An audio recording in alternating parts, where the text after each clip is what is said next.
Welcome back to the Sports Wrap. Pleased to be joined now by Dr. Paul Fadale of University Orthopedics. Doctor, good to see you, but usually when we see you, it's because there's been a rash of injuries on the Patriots. Luckily, that is not the case. Gronk is out, but they're headed to the Super Bowl. And speaking of the Super Bowl, what can the 2 weeks leading up to the Super Bowl do for the recovery of various ailments? Oh, this is as good as it gets. This is their bye week. So there are guys at this time of the season, I don't think there's a guy on the squad who's not hurt. Everybody's beat up, everybody's injured, but it's fair on both sides. They're both going to come back at the same rate. I think you'll see the best play out of these athletes because they've got 2 weeks to rest and recover.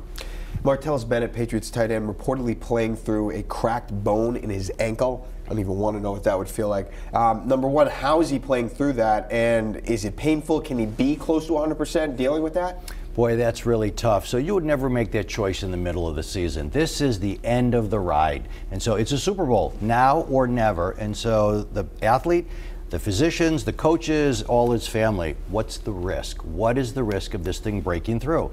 The physicians can numb it down so he feels little to no pain whatsoever. They can tape it and brace it, but you can't stop it from injuring further. So he'll take that choice. He'll say, I'll take the choice and the risk of re-injury.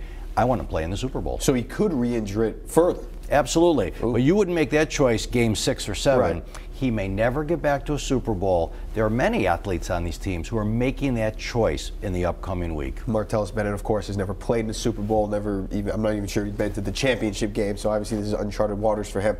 On the Falcons side, Julio Jones, their star receiver, he's missed a few practices. I think he was limited on Friday, but he's dealing with a toe sprain. Now, he's a big man. The toe is very small. How can a toe sprain impact a wide receiver specifically? Sounds crazy. So he's had a lot of foot injuries, but his toe hurts now. There's a lot of famous athletes who made turf toe a real deal, and what that is for a receiver is they have to push off like an explosion, except if your big toe doesn't push down, you lack that explosion. Right off the bat, he's behind on the play, and so that's an enormous injury. We can tape it, brace it, try to protect it, numb it up.